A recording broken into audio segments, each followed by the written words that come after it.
Daddy!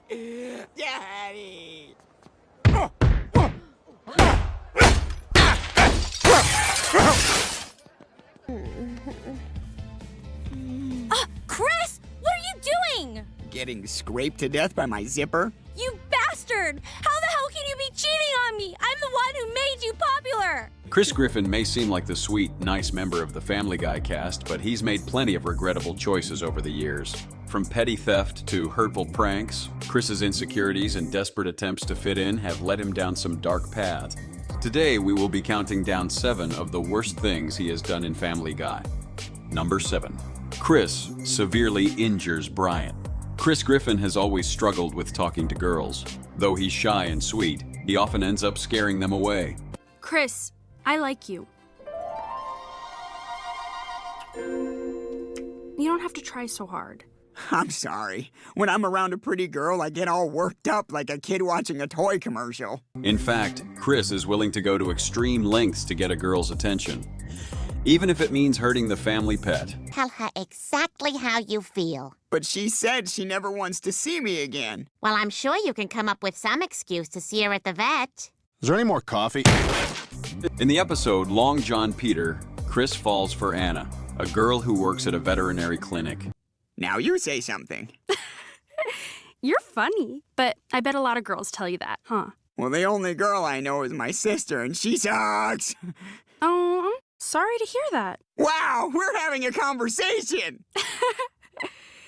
Desperate to see her again, he resorts to a shocking plan. He viciously beats Brian with a chair, leaving him severely injured. Chris then takes Brian back to the vet under the guise of needing medical help, using the opportunity to see Anna again, showing little regard for Brian's well-being. Anna, I'm here with my dog. He's not feeling well. Fuck you. Don't you think you'd rather go to another vet? Anna, to be honest, I came here because I wanted to apologize for acting like such a jerk. That's not who I am. Oh yeah, no, you're a cool guy. Brian, shut up! Number 6. Chris and Meg steal from the retirement home. Chris and Meg Griffin share an unusual bond.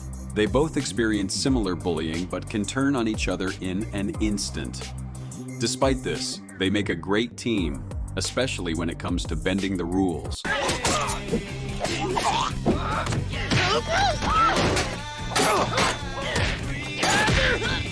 In the episode, The Heartbreak Dog, Meg takes a job at a retirement home and begins stealing from the residents. Here's your cream. See you Thursday. Oh my God, I can't believe I stole this. You know what? I don't feel bad. That woman's a nightmare. Ooh, I should text this to my best friend. When Chris finds out, they join forces and quickly amass a stash of stolen goods. Hurry, take everything, and be quick, or we'll be in bigger trouble than a fat guy at a water park. We ditch the stuff in the day room, and then I'm done with my volunteer hours, and we never come back here again. Eventually, they decide to do the right thing and return everything. Naturally, the residents don't let them off the hook. Listen, we're very sorry we stole from you, but you have it all back now, so we cool, right? You know I should call the police on you. The police? Or maybe instead we do things my way. Instead, they force Chris and Meg to work off their debt at the retirement home. You will spend time with us every afternoon after school, doing jigsaw puzzles, reading us the newspaper, listening to poorly remembered stories that have no point. You monster. Sit down. Number 5. Chris lets his popularity change him. Chris Griffin spends most of his life feeling uncool and getting rejected by girls. However, he does get a few rare chances to be popular. In the episode Steroids, Chris starts dating Connie D'Amico, the ultimate popular girl, which makes him popular by association.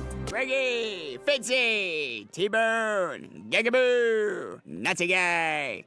Griffa! Hey, we're totally stoked for your party this weekend. Oh, you know it, brother.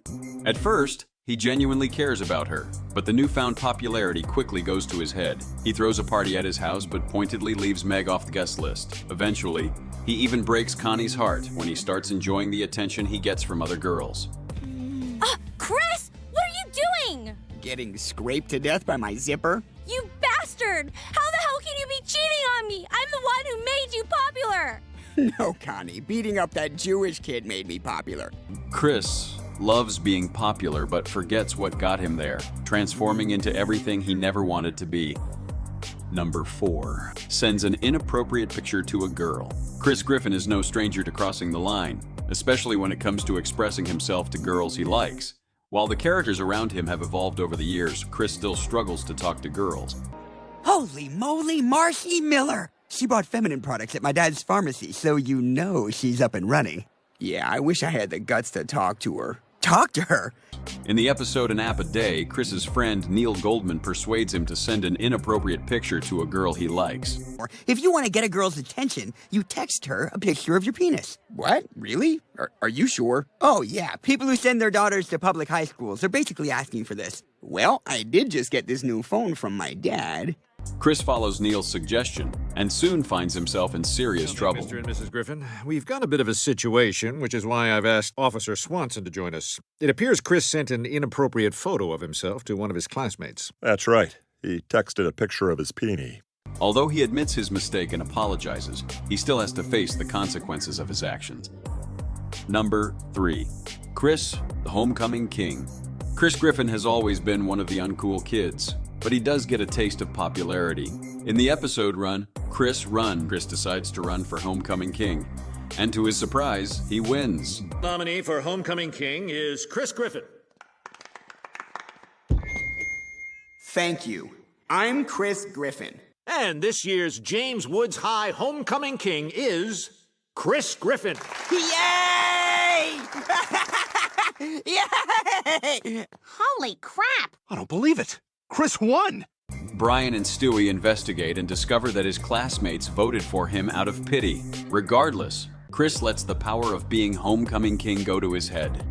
Homecoming thing? Why congratulate me on a right and natural turn of events? Now, if you'll excuse me, I shall select 3 things from Stewie's room that I wish to be mine. There's a book in there on how to eat healthy. Why don't you take that, you fat bitch? He treats his family poorly and begins acting as though he's an actual king. He's been pooping on the waffle iron. Just plug it in and close it. It'll burn off. Look, Chris, being homecoming king doesn't mean you can just start acting crazy. I can do whatever I want. I've been acknowledged by my peers as their superior. Eventually, he learns the truth and is devastated. Okay, you want to know the truth? They only picked you because they felt sorry for you. Sorry? Why would they feel sorry for me? Aww. We miss you, Kathleen. You're heaven's queen. We love you, Chris. You love me? You don't even know anything about me. You just voted for me to make yourselves feel better. She was on PCP that night, you idiots! Number 2. Chris steals from Lois. In the episode Crisscross, Chris is picked on for wearing generic sneakers, which embarrasses him and drives him to act out desperation. Are they really that bad? Are you kidding? They're terrible. Man, high school is rough. This year it's sneakers. Last year it was all about being overweight and wearing a baseball cap. He ends up stealing money from his mother's purse to buy expensive shoes.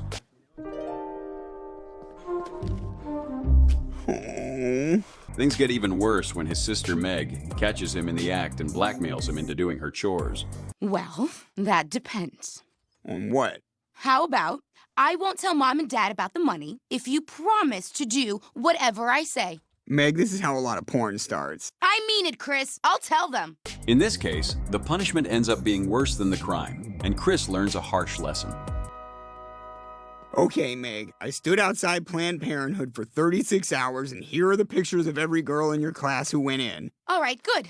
Now I want you to call them as if you're their dead baby. No way. That was the last thing on your list. I can't do this anymore. Well, you should have thought of that. Number 1. Chris beats up Peter. In the 11th episode of the 14th season, The Peanut Butter Kid, Peter goes to the mall with the family to return a metal detector. Now go into the mall and return that thing to the store. Okay, fine. But you should know, the day I bought this metal detector was the happiest day of my life. While there, they stumble upon auditions for a children's commercial and decide to sign Stewie up. Peanut butter commercial, huh? Hey, Brian, maybe you should audition. You know, because of that one time you got in the trash and ate a whole jar of recalled peanut butter. It wasn't peanut butter. It was that pre-mixed peanut butter and jelly thing. Stewie immediately gets the part, and Peter, excited by Stewie's success, announces to Chris that he is no longer his favorite son. Whose kid is that? Oh, that's our son, Stewie. He's adorable and exactly what we're looking for. Congratulations. Your son is the new peanut butter kid. At first, Chris seems saddened by the news. However, his sadness quickly turns to rage, and he slams Peter's head against a nearby window. Daddy!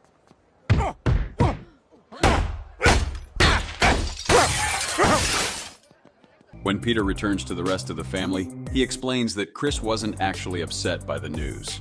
He just doesn't like being touched. Thanks for watching. Don't forget to like and subscribe to our channel for more Family Guy content.